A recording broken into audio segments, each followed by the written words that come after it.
فلا هادي له وأشهد أن لا إله إلا الله وحده لا شريك له وأشهد أن محمدا عبده ورسوله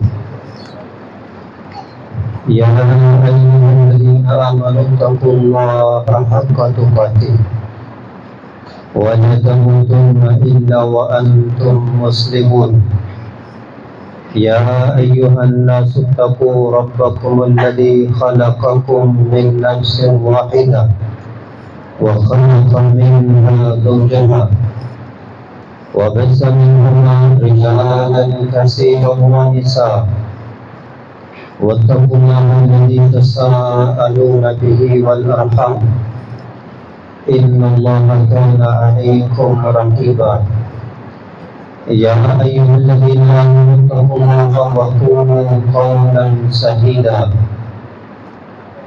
يصلح لكم أعمالكم ويغفر لكم ذنوبكم ومن يطع الله ورسوله فقد فاز فوزا عظيما أما بعد فإن خير الحديث كتاب الله وخير الهدي هدي محمد صلى الله عليه وسلم وشر الأمور محدثاتها وكل محدثة بدعة وكل بدعة ضلالة وكل ضلالة في النار فأعوذ بالله السميع العليم من الشيطان الرجيم من حمده ونفخه ونفسه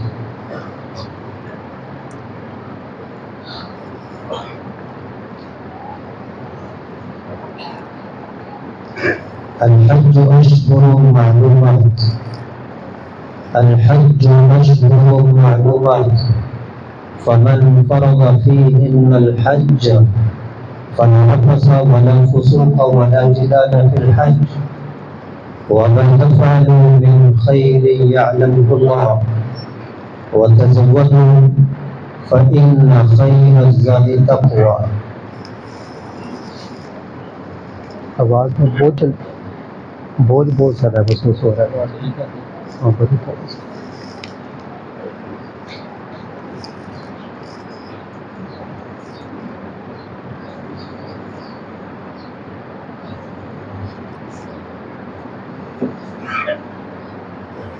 ہر قسم کی حمد و ثنا خالق کائنات کے لیے، بے شمار درود و سلام رحمت للعالمین کے لیے.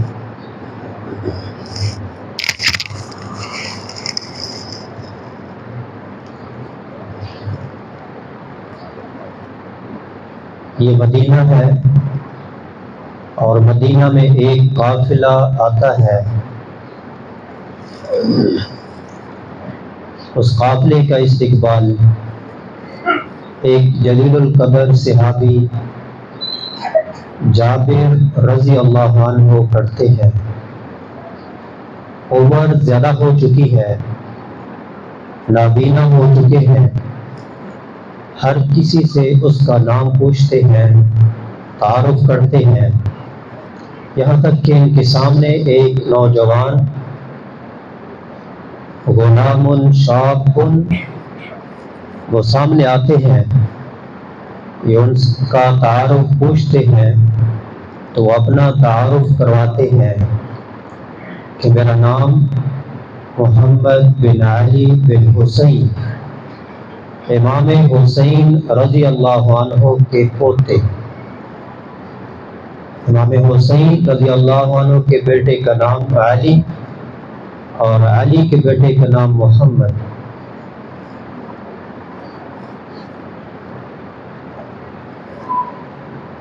جب اتنا تعارف ہوتا ہے، یہ صحابی تعارف کرنے والے بوڑھے اور نابینا ہو چکے جابر رضی اللہ عنہ اور جن کا تعارف کر رہے ہیں وہ امام حسین کے پوتے اور علی رضی اللہ عنہ کے پڑپوتے. جب اتنا تعارف سنتے ہیں تو دل پسیج جاتا ہے محبت چھلکتی ہے، ان کے گریبان کا اوپر والا بٹن کھولتے ہیں، پھر نیچے والا بٹن کھولتے ہیں اور اپنا ہاتھ ان کے سینے پہ رکھتے ہیں اور کئی شفقت بھری باتیں کرتے ہیں۔ تو کہ تعلق ہے نا، اور ساتھ کہتے ہیں مجھ سے کوئی سوال کرنا ہے، کوئی بات پوچھنی ہے تو آپ پوچھ لیجئے۔ حسین رضی اللہ عنہ کے پوتے فرماتے ہیں کہ اتنے میں نماز کا وقت ہوتا ہے، اذان ہوتی ہے، جماعت ہوتی ہے، اور جماعت کراتے ہیں یہی صحابی جابر بن عبداللہ رضی اللہ عنہ۔ ان کے باپ میدان بدر میں شہید ہوئے تھے اور یہ اس وقت ابھی نوجوان تھے، اب بوڑھے ہو چکے ہیں، نابینا ہو چکے ہیں۔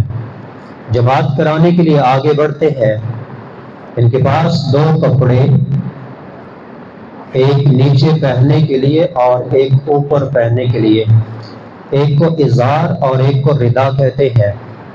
نیچے والی چادر کو ازار تہبند اور اوپر والی چادر کو ردا کہتے ہیں۔ انہوں نے اپنے اوپر والی چادر ردا ساتھ کھڑی کھونٹی کے اوپر لٹکا دی اور ایک ہی چادر جو کہ بڑی تھی یوں کندھوں تک اس کو لا کر جماعت کراتے ہیں، لیکن وہ نیچے کھسک جاتی ہے۔ یہ سارا منظر بیان کر رہے ہیں امام حسین کے پوتے سیدنا علی رضی اللہ عنہ کے پڑپوتے۔ یہاں سے یہ بات معلوم ہوئی کہ نابینا آدمی جماعت کرا سکتا ہے، یہ بات بیان کر رہے ہیں امام حسین رضی اللہ عنہ کے پوتے۔ جماعت سے فارغ ہوتے ہیں، یہ سوال کرتے ہیں جابر رضی اللہ عنہ سے کہ مجھے نبی کریم صلی اللہ علیہ وسلم کی حج کے متعلق بیان کیجیے کہ آپ صلی اللہ علیہ وسلم نے جو حج کیا تو کیسے کیا، کیسے گئے اور کیسے آئے اور وہاں کیا کیا کیا، سارا منظرنامہ بیان کیجیے۔ جابر رضی اللہ عنہ بیان فرماتے ہیں اور 9 کی گرہ لگاتے ہیں۔ 9 کی گرہ، یہ 3 انگلیوں کو بند کر لیں تو یہ 9 ہے۔ عقد 9 کی گرہ لگائی اور یہ گنتی ہمارے ہاں غیر معروف ہو چکی ہے۔ احادیث میں اس کا ذکر آتا ہے، نماز کے بعد جو ہم 33 بار سبحان اللہ الحمدللہ اللہ اکبر پڑھتے ہیں، اصل میں وہ بھی اس گنتی کے تحت پڑھنا چاہیے۔ یہ 9 کیسے ہوا؟ دیکھنے میں تو آپ کہیں گے یہ 2 ہو گیا، جبکہ یہ ہے 9۔ جابر رضی اللہ عنہ 9 کی گرہ لگاتے ہیں۔ کیسے 9؟ 1 2 3 4 5 6 7 8 9، یہ 9 کی گرہ، عفواً پہلے میں نے ایسے کہا، ایسے 9 کی گرہ لگاتے ہیں، یہ 9 کی گرہ ہے۔ اور دونوں ہاتھوں پہ یہ والی گنتی، عام طور پر کہتے ہیں دونوں ہاتھوں پہ گنتی 30 تک ہو سکتی ہے، جبکہ یہ والی گنتی کا جو طریقہ احادیث کے اندر اور شروحات کے اندر موجود ہے، دونوں ہاتھوں پہ گنتی ہو سکتی ہے 30 بار نہیں، 100 بار نہیں، 100 نہیں، 200 نہیں، 500 نہیں، 1000 نہیں، 10,000 تک گنتی دونوں ہاتھوں پہ ہو سکتی ہے۔ اگر کسی نے سیکھنی ہو تو آپ لوگ رابطہ کر سکتے ہیں۔ جابر رضی اللہ عنہ نے 9 کی گرہ لگائی اور کہا نبی کریم صلی اللہ علیہ وسلم مدینہ میں 9 سال رہے، حج کرنے نہیں گئے۔ جب 10واں سال ہوا عقد 10 کی گرہ لگائی، جب 10واں سال ہوا، یہ 10 کی گرہ ہے، جب 10واں سال ہوا آپ صلی اللہ علیہ وسلم نے مدینہ میں اور مدینہ کے اطراف میں مشرق مغرب شمال جنوب ہر طرف اعلانات کروا دیے کہ میں حج کرنے جا رہا ہوں، جو میرے ساتھ حج کرنا چاہتا ہے وہ تیار ہو جائے۔ تو جہاں جہاں پیغامات بھیجے تھے ہر طرف سے لوگ امنڈ آئے کہ ہم نبی کریم صلی اللہ علیہ وسلم کی معیت میں حج کرتے ہیں، جیسے آپ کریں گے ہم ویسے ویسے کریں گے۔ یہاں سے بھی ایک بات معلوم ہوئی، امام حسین کے پوتے بیان کر رہے ہیں کہ سارے صحابہ جمع ہوئے کس نیت سے کہ جیسے حج میں نبی کریم صلی اللہ علیہ وسلم کریں گے ہم بھی ویسے ویسے کریں گے، جیسے سارے اعمال آپ بروئے کار لائیں گے ہم بھی ویسے ویسے کریں گے۔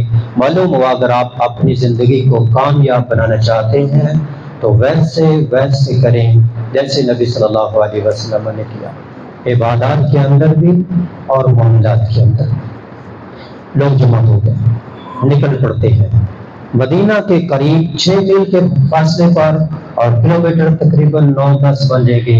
ذوالحلیفہ مقام ہے جو مدینے کا میقات ہے، وہاں سے احرام باندھنا ہوتا ہے مدینہ والے لوگوں نے، اور جو مدینہ کے دوسری جانب سے آئے گی وہاں پہنچتے ہیں، غسل کرتے ہیں اور 2 رکعت پڑھتے ہیں، احرام باندھتے ہیں اور تلبیہ پکارتے ہیں، اور اپنی اونٹنی قصوار نامی اونٹنی پہ سوار ہوتے ہیں، اور جب وہ بیضا پہاڑی پر بلند ہوتی ہے پہنچتی ہے، آپ صلی اللہ علیہ وسلم بلند آواز سے تلبیہ پکارتے ہیں۔ یہاں روایات مختلف ہیں، کچھ کہتے ہیں آپ نے غسل کر کے ہی تلبیہ پکارا، کچھ کہتے ہیں آپ نے اونٹنی پر بیٹھ کر تلبیہ پکارا، کچھ کہتے ہیں آپ نے اس پہاڑی پر تلبیہ پکارا۔ تو چونکہ لوگ زیادہ تھے، جس نے جہاں جہاں سنا اس نے وہاں کا بیان کر دیا۔ بیضا مقام پہ جب آپ بلند ہوتے ہیں تو یہ تلبیہ پکارتے ہیں، لبیک لبیک اللہم لبیک لبیک لا شریک لک لبیک ان الحمد والنعمت لک والملک لا شریک لک۔ جو بھی نبی کریم صلی اللہ علیہ وسلم تلبیہ پکارتے ہیں تو آپ کی دائیں جانب، آپ کی بائیں جانب، آپ کے آگے، آپ کے پیچھے یوں تلبیہ کے ایک گونج جابر رضی اللہ عنہ بیان کرتے ہیں۔ میں نگاہ اٹھا کر دیکھتا ہوں، آگے حد نگاہ لوگ ہی لوگ ہیں، کچھ اونٹوں پہ سوار اور کچھ پیادہ ہیں، پیدل ہیں۔ میں پیچھے دیکھتا ہوں، لوگ ہی لوگ ہیں، کچھ اونٹوں پہ سوار اور کچھ پیدل ہیں۔ دائیں جانب دیکھتا ہوں تو لوگ ہی لوگ تا حد نگاہ، جہاں تک نظر جاتی ہے لوگ ہی لوگ، اور بائیں جانب دیکھتا ہوں تو لوگ ہی لوگ، کچھ سوار ہیں اور کچھ پیدل ہیں۔ اتنا بڑا جمع وفیر، اجتماع بشر کثیر، بہت زیادہ لوگوں کا ایک سمندر وہ نبی صلی اللہ علیہ وسلم کے گرد جمع ہے اور مکہ کی طرف رواں دواں ہے۔ وہ مکہ جہاں سے آپ کو تنہا نکال دیا گیا، آپ اسی مکہ کی طرف جا رہے ہیں بڑی آن بان اور شان کے ساتھ، اور ایک لشکر جرار جو سبھی نے احرام کی چادریں پہنی ہوئی ہیں اور آگ پر اپنی جان نشان کرنے والی، رب کے فرمان پر اپنی جان نشان کرنے والے جان نثار صحابہ ان کی معیت میں مکہ کی طرف جا رہے ہیں۔ پہنچتے ہیں بیت اللہ کے سامنے، پہنچتے ہیں بیت اللہ کے کونے پہ حجر اسود، جس کو حجر اسود کہا جاتا ہے۔ حجر کا معنی ہے پتھر اور اسود کا معنی ہے سیاہ، وہ سیاہ پتھر، وہ شروع میں سیاہ نہیں تھا، جنت سے وہ جب آیا تو وہ دودھ سے زیادہ سفید تھا، اور اس کی روشنی سورج سے زیادہ اس کی روشنی تھی، اور اس کی روشنی کو تو اللہ نے ختم کر دیا، لیکن اس کی سفیدی کو کس نے ختم کیا؟ روایت میں موجود ہے، سودت خطایا بنی آدم، اس کو بنی آدم کی خطاؤں نے سیاہ کر دیا۔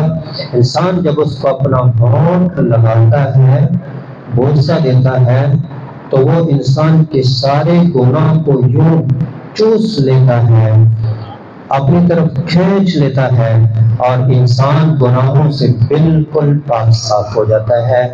یہ گناہوں کی سیاہی ادھر چلی جاتی ہے، جیسی روایت میں موجود ہے جب انسان غلطی اور گناہ کرتا ہے نقطۃ السودا، دل پہ ایک سیاہ نقطہ لگ جاتا ہے، توبہ کر لے یا نیکی کر لے وہ مٹ جاتا ہے، اور اگر اور گناہ کرے اور کرے اور کرے اور نقطہ کرتے کرتے سارا دل سیاہ۔ اور ایسے ہی جب انسان وضو کرتا ہے اور وضو کے پانی کے ساتھ گناہ جڑتے ہیں، معلوم ہوا ہاتھوں میں گناہ کے آثار تھے۔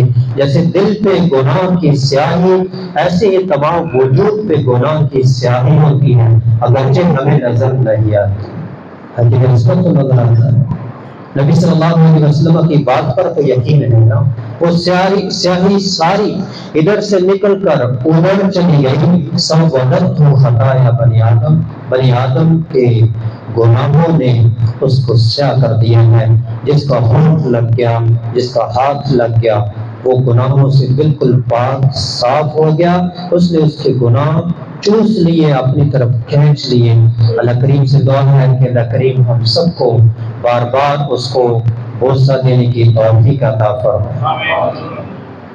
جابر رضی اللہ عنہ فرماتے ہیں نبی کریم صلی اللہ علیہ وسلم حجر اسود کو بوسہ دیتے ہیں اور طواف شروع کر دیتے ہیں، 7 چکر لگاتے ہیں۔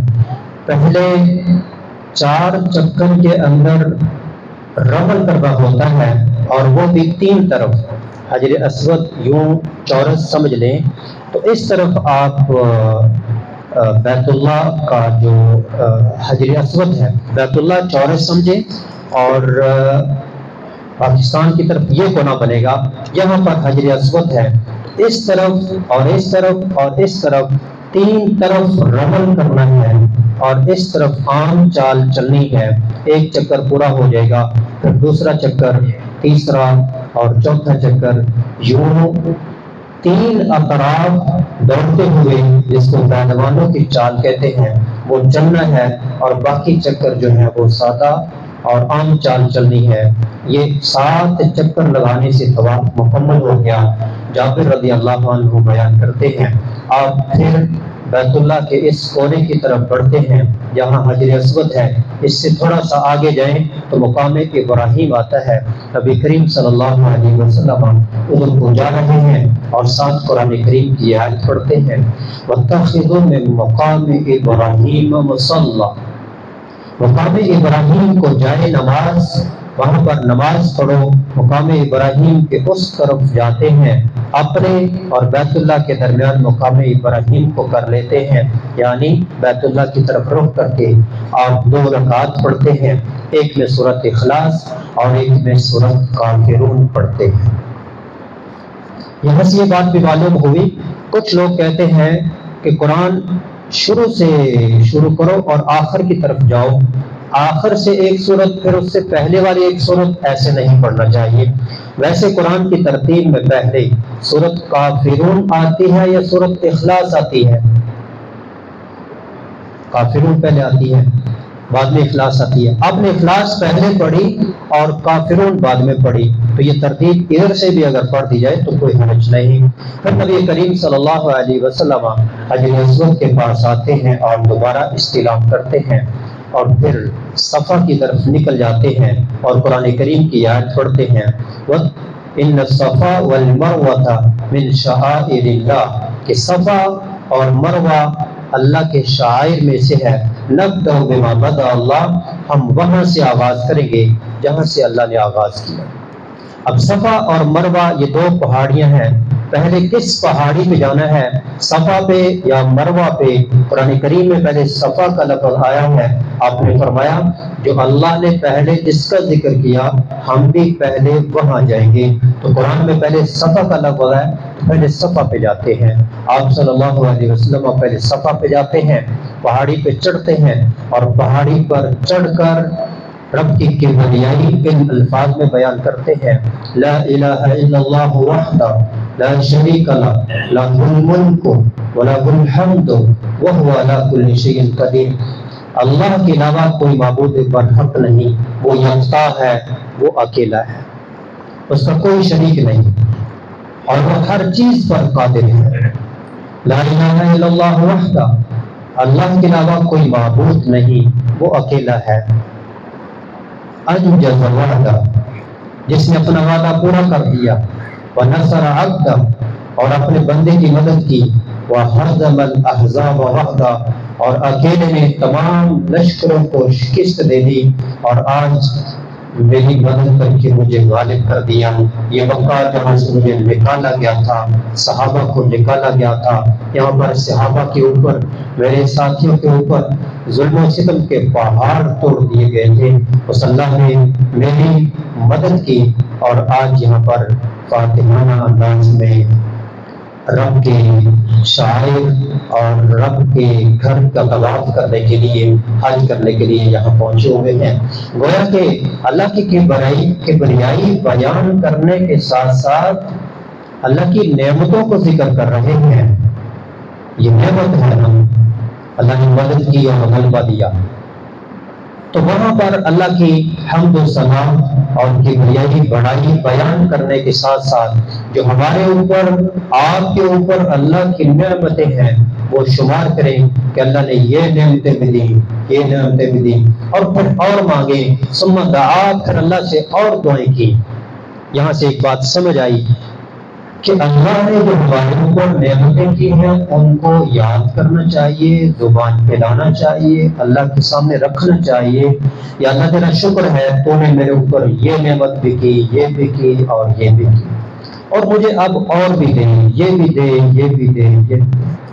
آپ صلی اللہ علیہ وسلم پھر دعائیں کرتے ہیں، اور دوبارہ پھر اللہ کی حمد و ثنا، کبریائی اور بڑائی بیان کرتے ہیں، اور پھر دعائیں کرتے ہیں، دوبارہ پھر حمد و ثنا، کبریائی اور بڑائی بیان کرتے ہیں، اور پھر دعائیں کرتے ہیں، 3 دفعہ دعائیں کرتے ہیں۔ صفا سے پھر مروہ کی طرف چلتے ہیں، پہاڑی کے نیچے اترتے ہیں، جب نشیبی علاقہ آتا ہے جہاں پر اب تو چونکہ ساری جگہ ہموار ہو چکی ہے، لیکن ٹیوبیں سبز رنگ کی وہاں پر لگائی ہوئی ہیں، جو نشیبی جگہ تھی، پانی بہنے کی جگہ، ہموار جگہ، یہ پہاڑی ہے، یہ پہاڑی ہے، درمیان میں ہموار جگہ تھی، وہاں پر آپ صلی اللہ علیہ وسلم دوڑتے ہیں۔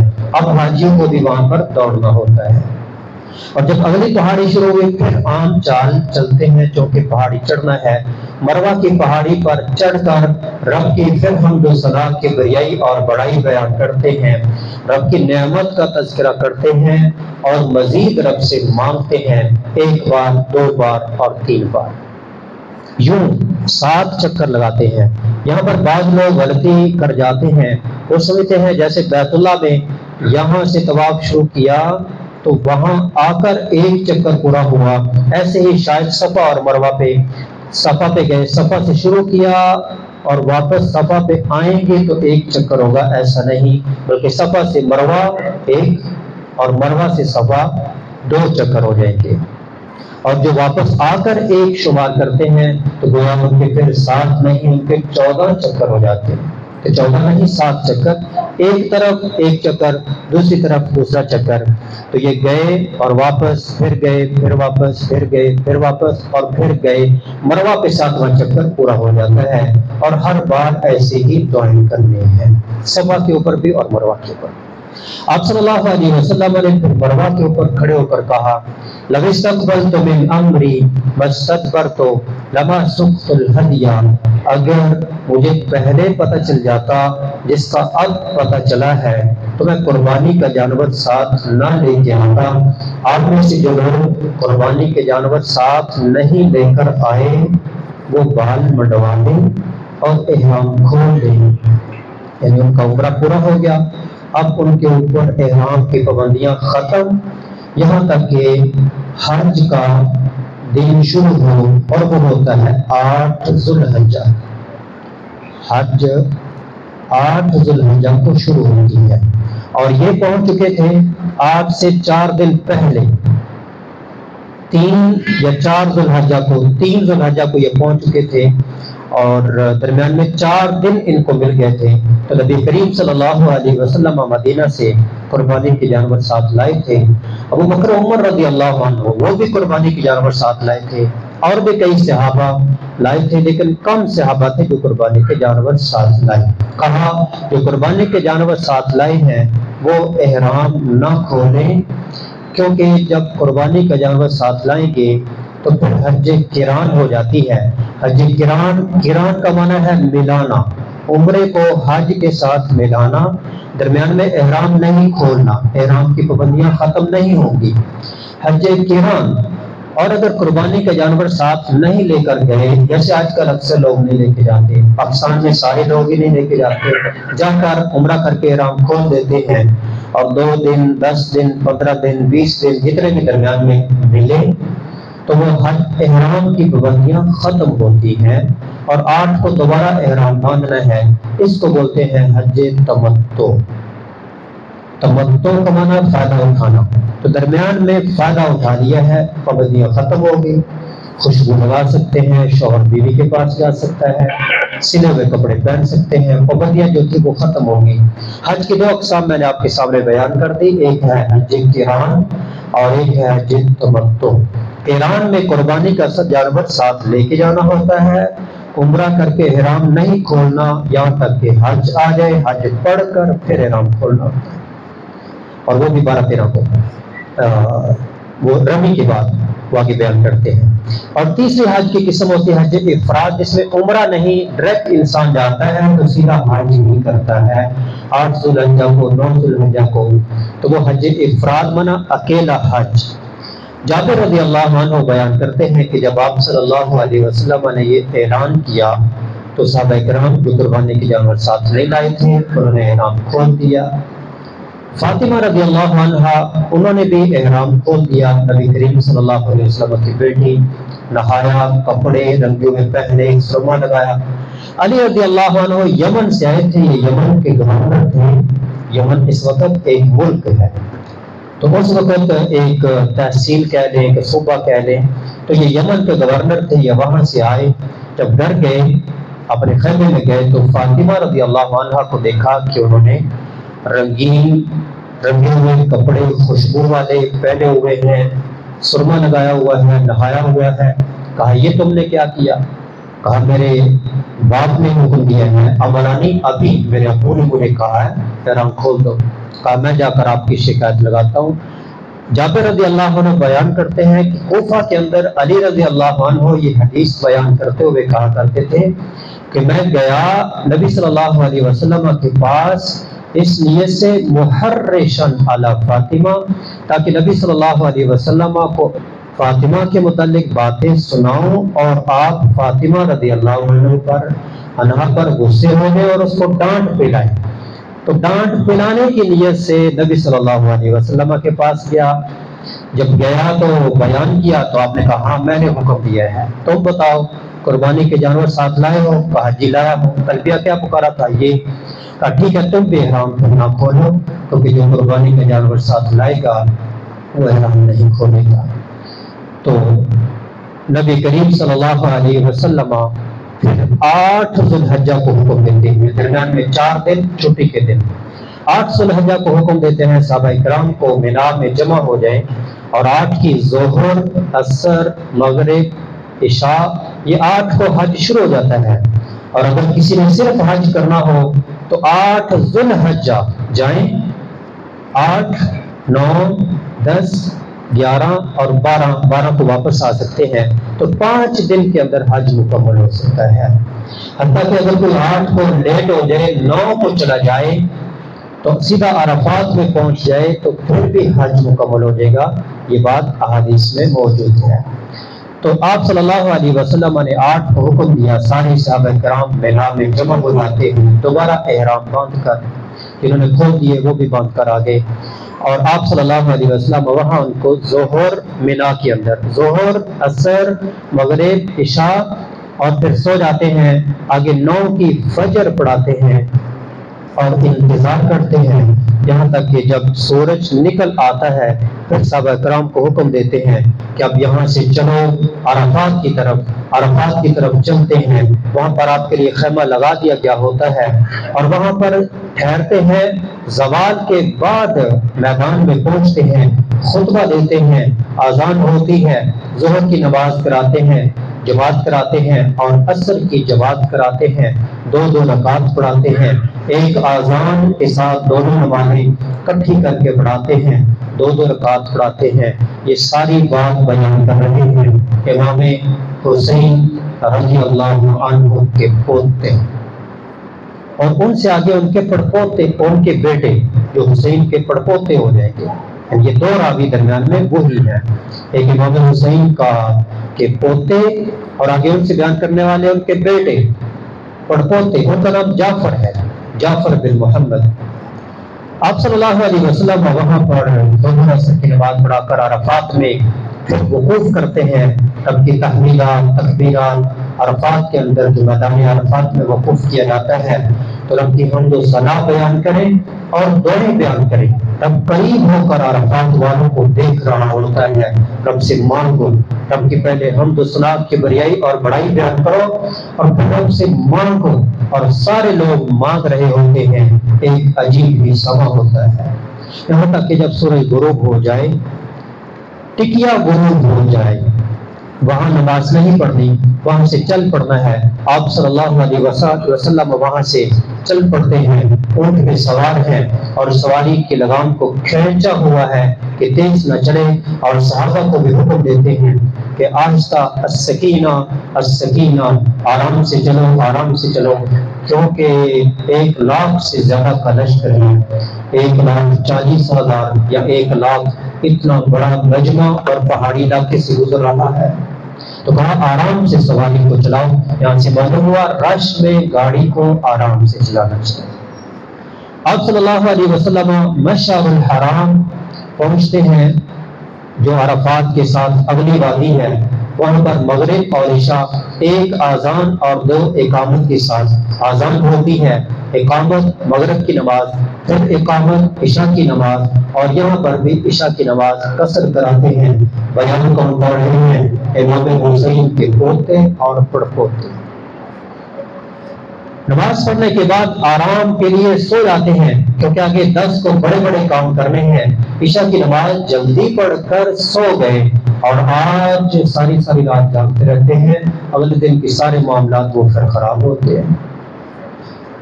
آپ سو گئے، صبح جلدی بیدار ہوئے، فجر کی نماز جلدی پڑھی، اور پھر یہاں پر بھی وقوف، ایک عرفات میں کیا تھا وقوف اور ایک یہاں پر وقوف، رب کی وقوف کا معنی کھڑے ہونا، کھڑے ہو کر رب کی حمد و ثنا، تھک جائیں بیٹھ جائیں تو کھڑے ہو کر اللہ کی حمد و ثنا بیان کریں، رب کی بڑائی بڑھائی اور رب سے دعائیں کریں، اور یہاں پر سورج طلوع ہونے سے پہلے چل پڑنا ہے، طلوع ہونے سے پہلے واپس مینا کی طرف، اور وہاں پر جمرہ عقبہ جو بڑا جمرہ ہے اس کو 7 کنکریاں مارنی ہیں، اور اس دن 10 ذوالحجہ کو 4 کام کرنے ہیں، رن حق رمی کنکریاں مارنی، میم سے مراد رن، نون سے مراد نحر قربانی کرنے، اور ہا سے مراد حلق ٹینڈ کرانا، رمی کریں کنکریاں ماریں ان جمرات کو، اور پھر قربانی کریں، اور پھر ٹینڈ کریں، اور پھر بیت اللہ کا جا کر طواف کریں۔